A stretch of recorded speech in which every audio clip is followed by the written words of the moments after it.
kalma. Baby, kalma.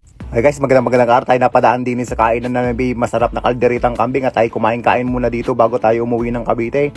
O sa dahil ngayon tayo napadaan dito, namimiss ko na itong luto ng kalderitang kambing dito, pati yung sabaw nila ng sabaw ng sampayne. Sampayne ba yung basta ang sarap-sarap talaga guys. Kayo napadaan dito pag kayo pupunta dito sa Batangas at kayo nagugutom. Dumaan muna dito kayo sa may Bawan Manghinaw. Ay, bango na ito, nakakainis. O, dito kayo tuloy-tuloy lang kain na ayan. So pag mapupunta kayo dito sa Batangas, dadaanan nyo dito sa may Bawan, itong kambing na ito, itong puro kambing yung kanilang mga ulam dito. May sampayne, may kaldereta, may apritada, iba-ibang luto ng kambing. O, meron din naman silang manok, tinola. So ayan, dito guys, napakasarap ng kambing guys. 140 lang yung isang order at busog na. Ay, ito yung kainan. O, dito lang yan matatagpuan sa may Manghinaw, sa may Bawan, Batangas. O ayan na guys, so kain na tayo. Ayan o, tingnan nyo na mga tinda nila dito.